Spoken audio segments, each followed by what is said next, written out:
You know this one. The wave reared up like a claw, the little boats beneath it, the most famous picture Japan has ever produced. It even has its own emoji, and almost no one can tell you what it is a picture of. Not the wave. Look past the wave to the back of the picture. There, small and still and easy to miss, a snow-capped mountain. That, and not the wave, is the subject. And once you see why, you will understand what you have been looking at all along.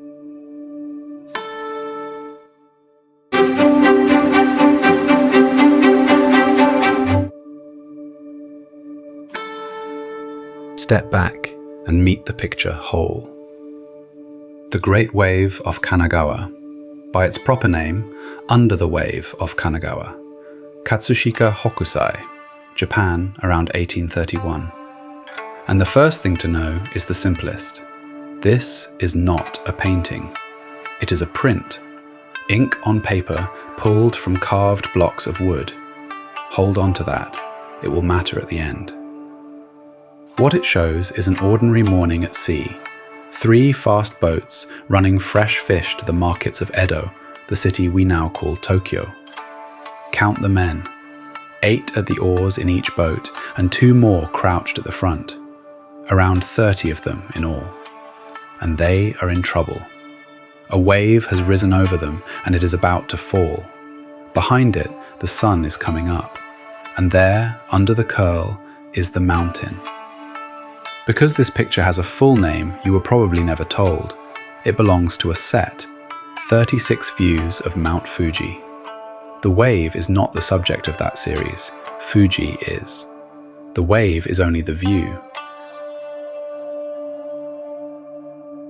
Now, the man who made it. Stay with him only a moment. He would have wanted it that way. He spent his life pointing past himself at the mountain. Katsushika Hokusai began this set of views when he was 70 years old. He had been drawing almost his whole life under more than 30 different names and was still certain he was not yet any good. Since the age of 6, he wrote, he had been seized by the urge to draw every living thing. Past 80, near the end, he said that if heaven would grant him just 5 more years, he might at last become a real painter. At 74, he had given himself a new name, Old Man Mad About Painting. In his day, prints like these usually showed people, actors on the stage, wrestlers, famous beauties. Hokusai turned them to the natural world, and above all to one mountain, Mount Fuji, the sacred symbol of Japan. People believed it could grant eternal life. This is the man who drew Fuji over and over and over, 36 times and then more. So when his most famous picture looks like a picture of a wave, it is worth asking what an old man, mad about painting, was really looking at. Before you go back to the wave, one word. Hokusai worked in a kind of picture the Japanese called ukiyo-e, pictures of the floating world. The floating world was the city's world of pleasure, the theatres, the famous actors, the fashionable crowds. But the phrase is older than that, and sadder. It began as a Buddhist idea. The floating world meant this world, the passing one, the life that does not last. And that is the idea these prints were built on. They prized the things that do not last, the cherry blossom gone in a week, the actor in a role he will never play again, a single morning. So keep that in your mind and turn back to the wave, because everything in this picture is floating. The boats, the men, the water itself already collapsing. Everything except one thing. So look at the water. Really look. The top of the wave has broken into fingers, claws of foam, curved and white, reaching down for the boats. Hokusai has frozen it at the worst possible instant. Not the wave rolling, the wave about to fall. And the men, find them, They are tiny, bent low along the hulls, faces hidden, holding on.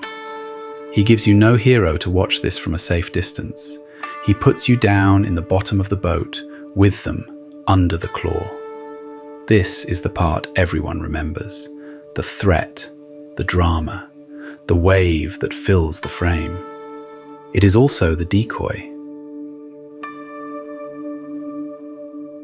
Now the color.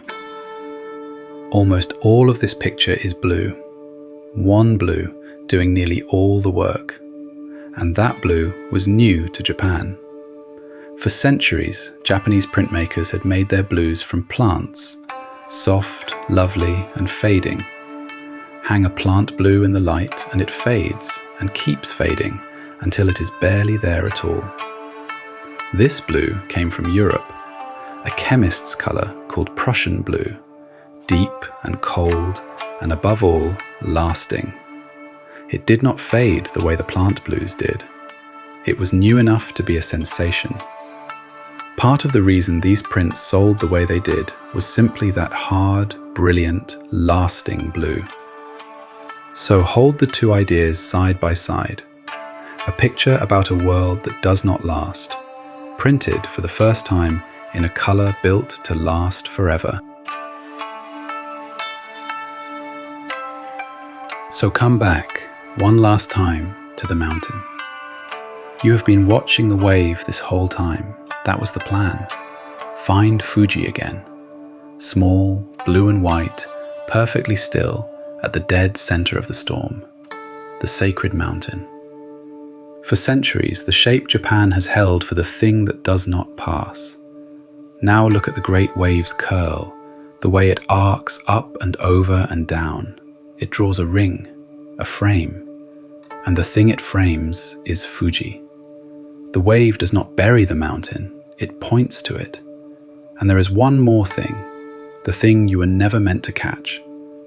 Look at the smaller wave, low in the front, rising in the middle of the picture.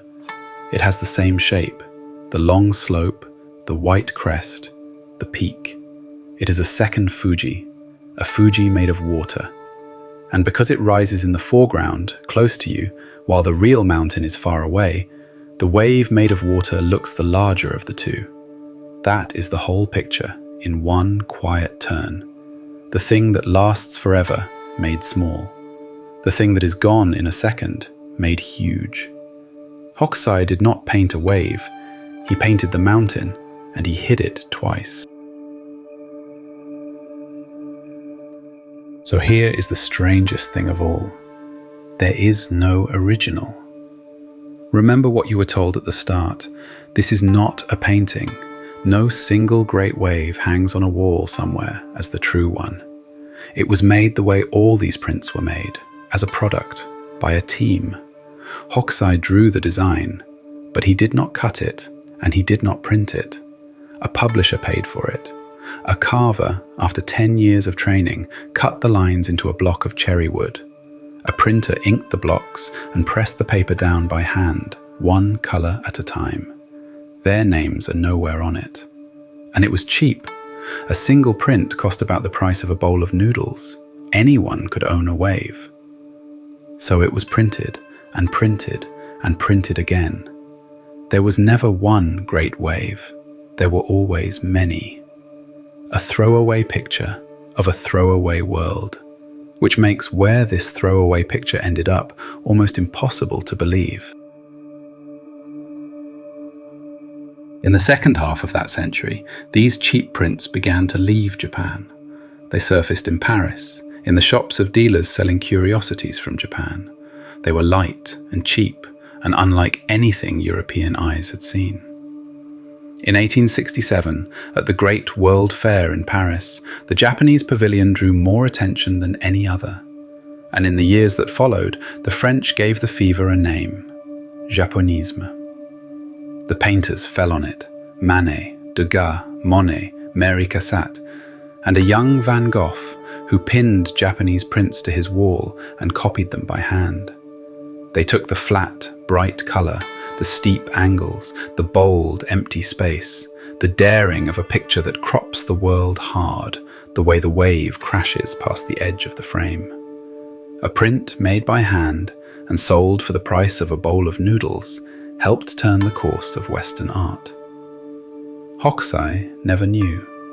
He had been dead for nearly 20 years. So look at it one more time, the whole of it. A picture of a passing world, printed in the one colour that would not pass, made to be cheap and copied and thrown away. And of everything in it, look at what survived. Not the boats, not the 30 men. They were gone before the ink was dry. The wave itself broke and fell and was gone the same morning. A shape that holds for half a second and never comes twice. But this is not the wave. It is a print of the wave, and the print did the one thing the wave could not. It was carved and inked and pulled again and again and again. The most fleeting thing there is has not moved in almost 200 years. The floating world stopped floating. The picture, built to be thrown away, became the one thing we will not throw away. It outlasted Hokusai, who wanted only 5 more years. It outlasted the carvers and the printers and the world that bought it for pocket change. And inside it, where it always was, the mountain he really painted is still there, behind the wave, small and still and easy to miss, waiting, as it always was, for you to look past the wave. Under the Wave of Kanagawa, Katsushika Hokusai.